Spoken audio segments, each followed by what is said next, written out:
neste vídeo, a literatura apócrifa. Seja bem-vindo ao Diário Pentecostal Historiando, análise histórica e crítica sobre o movimento pentecostal brasileiro. Se inscreva no canal e siga nossas redes sociais. O povo que não conhece a sua história está condenado a repeti-la.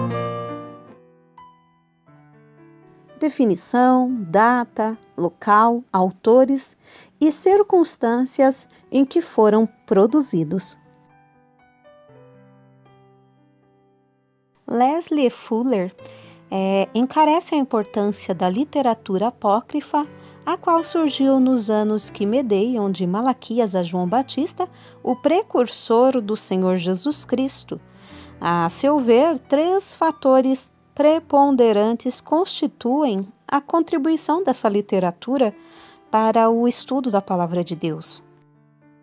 Primeiro fator, auxilia diretamente a precisar a cronologia dos livros do Antigo Testamento.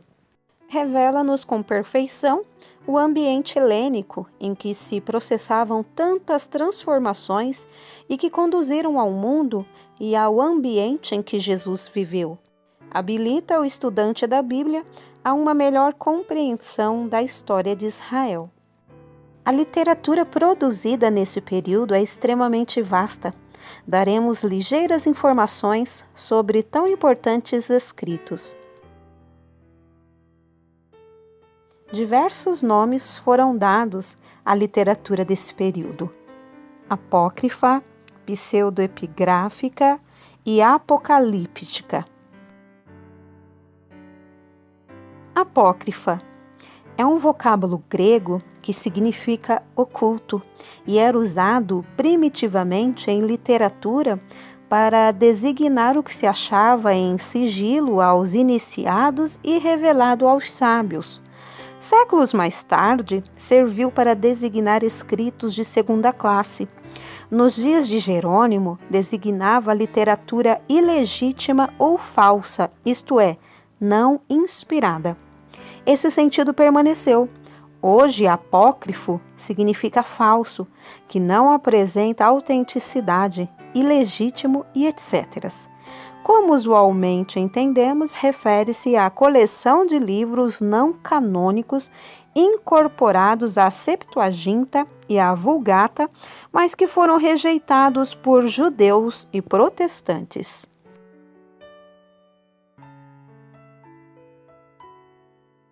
Pseudoepigráfica, nome dados aos escritos judaicos extrabíblicos ou não inspirados do Antigo Testamento. Nessa linha temos Enoque, os 12 patriarcas, Moisés, Esdras e etc. Em linguagem moderna, é o mesmo que pseudonímia, obra literária escrita sob um nome falso. Apocalíptica. Esse termo significa revelado. É uma subdivisão da literatura pseudoepigráfica, livros escritos sob pseudônimo. Nessa produção, vemos um bem definido movimento literário no seio do judaísmo, que vai do século II a.C. até o XIV d.C. Sua origem atesta um forte motivo de controvérsia.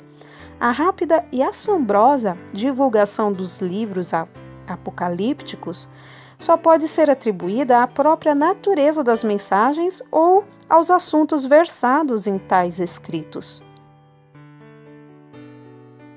A questão mais angustiante dos apócrifos, sem dúvida, é a que diz respeito à sua cronologia.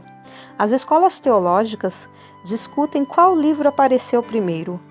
Uma significativa maioria aponta Eclesiástico, datado de 190 a.C.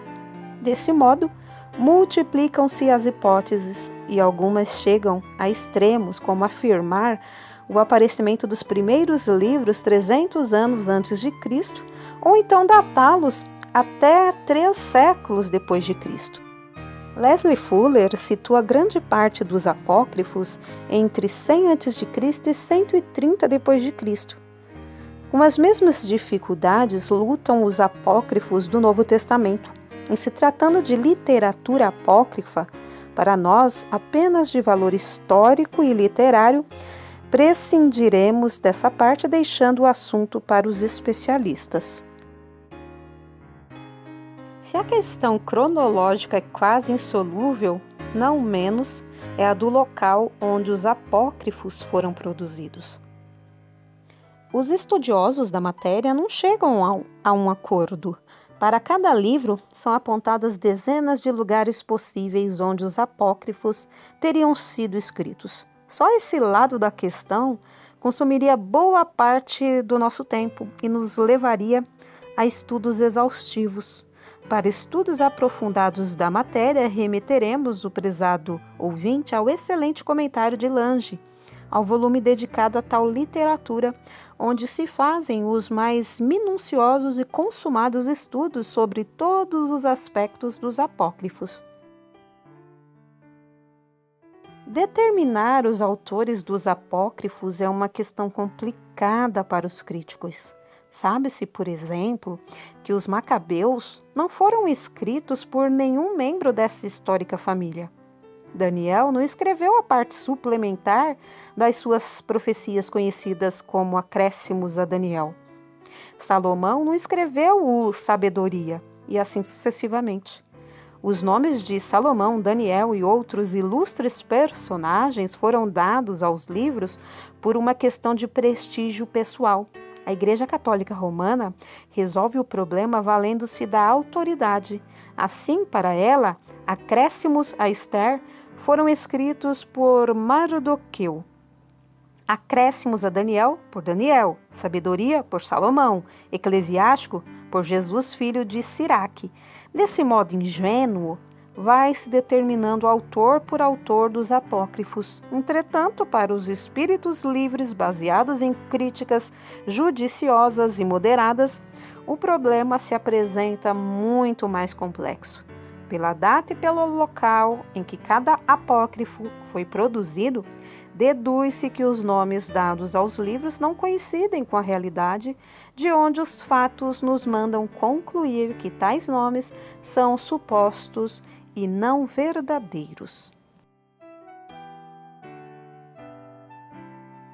As circunstâncias em que os apócrifos foram produzidos eram diversas.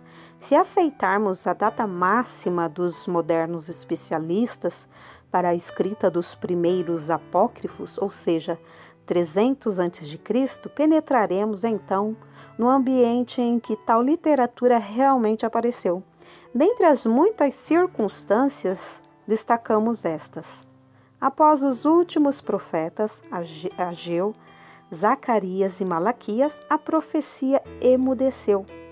Malaquias deixa os judeus, uma parte em Jerusalém e a maior parte espalhada pelo mundo de então.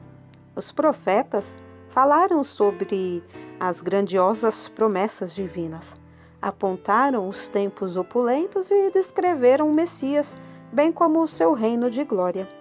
É verdade que Isaías o descreveu como servo sofredor, mas isto Israel não sabia interpretar, e, pondo-o à margem, voltava-se para o auge de poderoso reino. Depois de Malaquias, os judeus não receberam uma palavra por parte de Deus. Começaram a ficar decepcionados com as promessas. Faltando-lhes a revelação divina, voaram nas asas da imaginação, urdindo planos que se consubstanciaram em peças literárias, cujas preocupações eram consolar o povo que esperava uma palavra de Deus. No silêncio da voz divina, multiplicaram-se as palavras humanas. Um segundo elemento contributivo foi a dispersão dos judeus desde Nabucodonosor. Antes disso, vemos como os reis de Judá fizeram tudo para manter a unidade nacional. Com o fim dessa unidade, o rebanho do sul, em quem repousavam todas as esperanças do futuro da teocracia, foi disperso. A tribo de Judá foi derrotada e humilhada por estrangeiros. Os judeus viviam aflitos e desnorteados. foram separados do templo e sua hegemonia foi quebrada. A força de suas tradições foi enfraquecida. Eles abandonaram velhos costumes, adquiriram riquezas, espalharam-se pelo mundo, mas sempre se lembravam de Jerusalém e mantinham-se firmes e fiéis a Deus e à sua palavra. Dessa nostalgia nasceram muitos livros apócrifos. Outras circunstâncias que contribuiu para o surgimento dos apócrifos está no espírito esteiro e nacionalista do judeu em interpretar a profecia.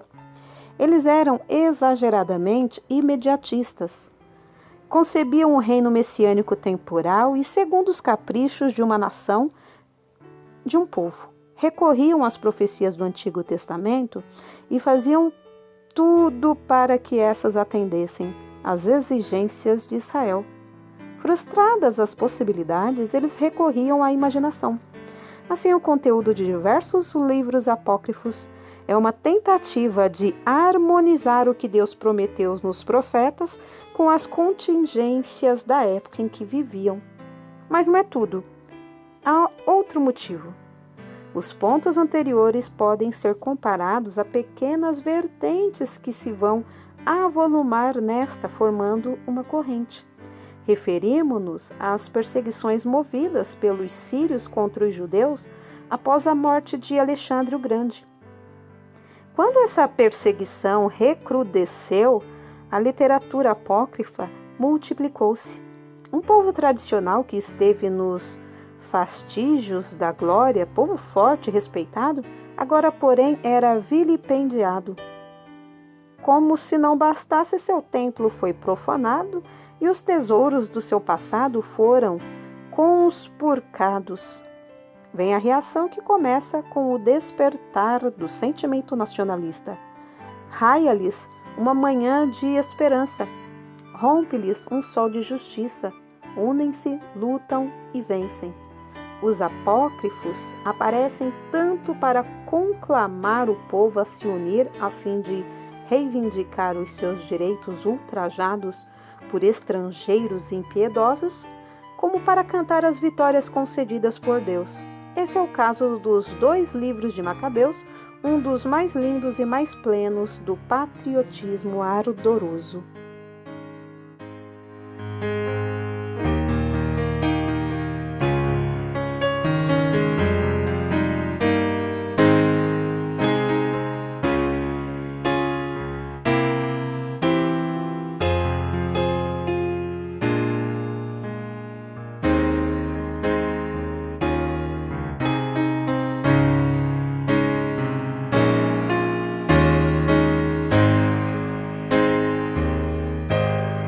Porque nada podemos contra a verdade, senão pela verdade. Segunda carta aos Coríntios 13:8. Se você gostou do conteúdo deste vídeo, se inscreva no canal, deixe o seu joinha, compartilhe e ative o sininho para receber do YouTube as notificações dos novos vídeos.